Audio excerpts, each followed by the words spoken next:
iepriekšējos slaidos tās dažas raksturīgās lietas, un tas tiešām ir kaut kas, kas var palīdzēt, jo, manuprāt, nav iespējams atgriezties pagātnē, bet mēs varam kaut kādā veidā šīs pagātnes atmiņas saglabāt. Un, piemēram, šī te atmiņa ir ļoti personīga. Jūs droši vien zinat, kur tas ir. Tas ir dažas dienas pirms Linda brauc uz Dāniju mācīties. Tur ir redzams gan pieturas dzelzbetona konstrukcijas, gan šis te tā laika pieturas kā solis, kam ir ķīļveida tāda betona pamatne ar dēļiem virsū, un nav arī vēl asfaltēts. Un šādas vietas vairs nav. Viņa ir jau pazudusi. Šī ir tikai atmiņa. Un savukārt šī ir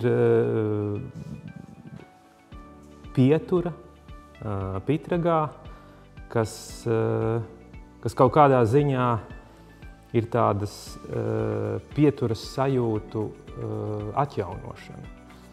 Jo man personīgi arī ir bijusi situācija, kad es sēžu 6 no rīta lauku ainavā uz šī te pieturas sola un gaidu autobusu, un es ar rokām esmu aptaustījis to betona malu raupjo un tos koka dēļus 10 reizes krāsotos ar eļas krāsu. Un tāpēc mums likās, ka arī šis te pieturas solis, viņš sevī, lai arī, teiksim, tādā betona konstrukcijā, bet viņš sevī nes ne tikai individuālu, bet arī tādu kolektīvu atmiņu par kaut kādām emocijām. Protams, tas interesantais ir tas, ka šī te pietura kaut kādā ziņā kļūst slavena. Un šeit Linda ir Itālijā, Gubbio, saņemot atzinības rakstu par šīs pieturas arhitektūru, par to,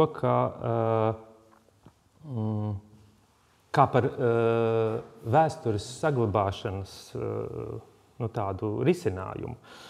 Un arī katalogā visur šī pietura ir aizceļojusi līdz pat Itālijai, kur šīs vēstures saglabāšanas un būvkultūras tradīcijas ir vienkārši nesalīdzināmas. Un ko viņi raksta? Viņi raksta tā, ka projekts, kas saņēmis Eiropas jaunā Bauhaus atzinību, demonstrē otrais izmantotas arhitektūras potenciālu, un ka tas rada ne tikai iespēju eksperimentēt ar tādu tā kā jaunu valodu, bet ka tas kļūst par instrumentu, ar ko iedzīvināt, atjaunot, pamestas, aizmirstas nomalas kontekstu. Izklausās ļoti sarežģīti, bet tā nav tieša atjaunošana. Tas ir kaut kas, kas caur cilvēku emocijām mums ļauj kaut ko atcerēties. Un tas, man liekas, pats mistiskākais, kā tas vispār ir iespējams, ka ķieģeļi, koka gabali, vēl kaut kādi stikli un citas lietas, ka tas tā kā mums var kaut kādas tādas nemateriālas atmiņas saglabāt. Un šī te jaunā Eiropas Bauhaus atzinība īstenībā ir tāds vērtību formulējums. Es varbūt nestāstīšu īpaši detalizēti, kādēļ tas ir radies un kādēļ šī iniciatīva, bet ir tādi trīs galvenās tēmas par ilgtspēju, estētika un iekļautība, jeb iekļaušana, kas pavada šo te jaunā Eiropas Bauhaus iniciatīvu. Bet te ir tādi atsevišķi, varbūt vērtīgi domu graudi, kas aicina Eiropiešus iztēloties un veidot ilgtspējīgu un iekļaujošu nākotni, kas skaista gan mūsu acīm, gan prātiem, gan dvēselēm. Izklausās kaut kā ne par ķieģeļiem un kokiem, bet par cilvēkiem un viņu attiecībām un viņu dzīves kvalitāti. Vai, teiksim, tilts starp zinātnes, tehnoloģiju pasauli, mākslu un kultūru. Vai mūsu dzīvi pārveidot uz labo pusi. Vai aicinājums kopīgi risināt sarežģītas sabiedrības problēmas, izmantojot līdzradīšanu Es domāju, ka šis te jau kvalificējas. Šis pasākums jau kvalificējas tam. Un Pītraga pietura šo atzinību saņēma tieši kategorijā atjaunot piederības sajūtu. Tas Pītraga stāsts ir tieši tāds, ka tā piederības sajūta, kas bija šajā te rūpnīcas posmā, viņa ir izbeigusies, un rūpnīcu pārdod vienam, pārdod otram, viens tur bišķi padzīvo, vēl kaut ko domā, ko ar viņu iesākt. Tad ir šī sarga māja, kura gan pēc savas tehniskās kvalitātes, gan pēc savas vizuālās kvalitātes, gan pēc savas tādas varbūt kultūra vēsturiskās nozīmes īstenībā nav nekas tāds īpašs. Bet dēļ tā, ka viņa pārtop par cilvēku satikšanās vietu un atjauno kaut kādu sarunu un kaut kādu aktivitāti, pēkšņi šie silikāti ķieģeļi ir bijuši ļoti nozīmīgi. Jo, ja viņus nojauktu, turpinātu šo darbu un pietura pazustu, iespējams nekad nebūtu šādas vasaras pasākuma situācijas. Jo šeit varbūt nav tie cilvēki, kas rūpnīcā strādāja. Tur varbūt nav tie cilvēki, kas šo rūpnīcu veidoja. Tur ir pilnīgi jauni cilvēki sabraukuši. Bet caur to būvsustanci, kā arī Juris stāstīja, mēs tomēr ieraugam to, kas tur ir bijis, un tad mēs varam sākt iedziļināties, mēs varam uzzināt stāstus, un tas ir veids, kā mēs šo te atmiņu par savu vēsturi varam tālāk virzīt. Un runājot par to estētiku un lībiešu krasta ainavu, mums ir tāda bezgalīga kolekcija ar šīm te pludmales skatiem. Katru reizi uzkāpjot kāpā, šis it kā unikālais kadrs ar divdalījumu, ar debesu jūru un smilšu klājumu. Kaut kādā brīdī neapzināti likās, ka šajā pieturiņā šis divdalījums pieder. Un tas kaut kādā ziņā ir saistīts gan ar šo te jūras divu matēriju satikšanos, gan ar blakus rūpnīcas dēļu materiālu sadalījumu.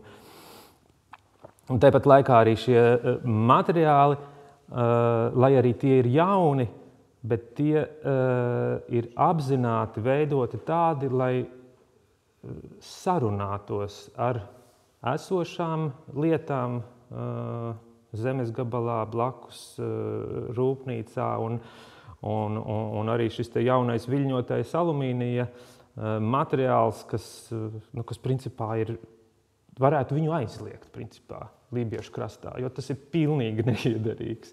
Bet šajā paceltajā vairogā viņš nostājas līdz ar kūpinātavas jumtu slīpnēm un ar šo savu nelielo vilnīti, principā veido tādu skaistu sadarību ar esošiem asbestšīferu jumtiem. Līdz ar ko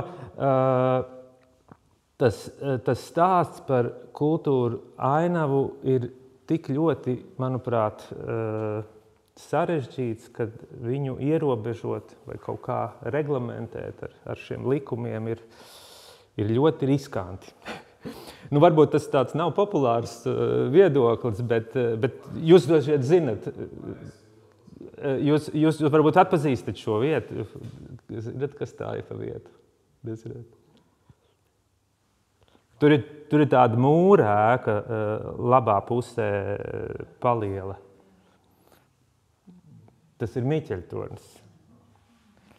Un var redzēt, ka mājas tiek būvētas, tā kā dzīve notiek. Ir žogi, ir lauki, ir ēkas.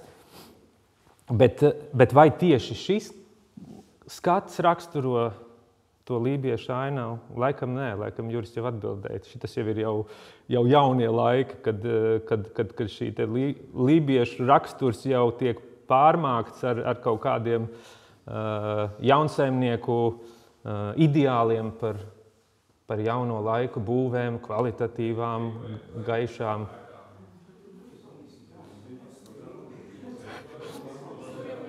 Labi, es eju tālāk. Varbūt jūs šito vietu zinat. Jā. Tā ir Mazirba, un dažas no tām mājām arī vēl ar vienu ir. Un šeit atkal ir redzama dzīve. Ir redzami bērni, ir redzami cilvēki, ir redzami kaut kāda darbnīciņa vai veikals. Bet vai mājas ir tās, kas raksturo lībiešu krastu? Nu, šodien jā, vai ne? Šodien jā. Nu, vai jūs zinat, kur šī māja atrodas? Un šis? Un šis. Nu jā, un šie trīs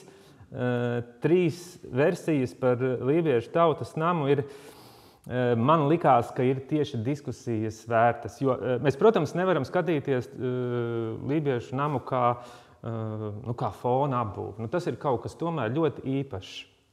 Bet, manuprāt,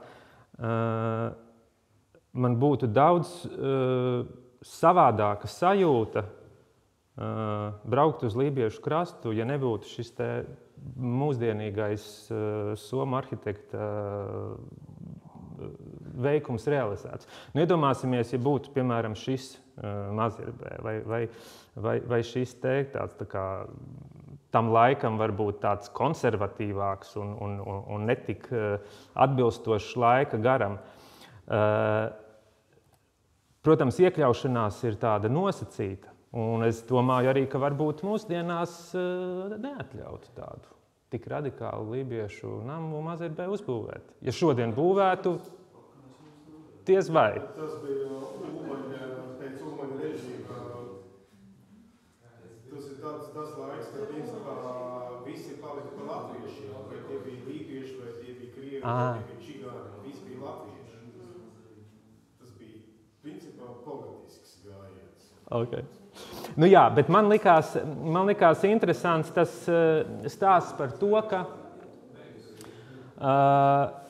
kaut kādā ziņā šis te netradicionālais un somiskais arhitektūras konceptuālisms ir iekļāvis šo te kultūras tādu inovatīvo domāšanas veidu lībiešu krastā. Mums nav šai lībiešu krastā nav tikai mazās mājiņas. Mums ir jau kaut kāda doma par tādu skaistāku nākotni, ko realizēja. Bet atbildot uz to jautājumu, kā vispār pieiet nākotnes arhitektūrai, manuprāt, šis te jaunais Eiropas Bauhaus kā vērtību sistēma, jeb kā tāds kompass var būt noderīgs. Mēs to varam gan attiecināt gan uz esošām mājām un lietām un darbiem, gan uz nākotnes objektiem. Un, piemēram, varbūt paskaidrojot, tas jaunais Eiropas Bauhaus būtu jātiecina uz pilnīgi visu arhitektūru, kas nākotnē paredzēta, bet tas nenozīmē, ka šis te ir tikai arhitektūra. Tas attiecās uz dzīvesveidu, uz notikumiem, vispār uz veidu, uz tādu tā kā mēģinājumu noformulēt Eiropas vienotās vērtības, pēc kurām mēs vadāmies. Un es te tulkoju, ir šie te trīs pamatlietas par ilgtspējību, skaistumu un radīšanu kopā, kur katra no tām ir kaut kādā veidā paskaidrot. Un ja mēs pieejam tik patiesi, godīgi pret šīm vērtībām, tad iespējams, ka mēs arī varam to arhitektūru un mājas pakārtot tieši cilvēku esošajām un cilvēku nākotnes vajadzībām.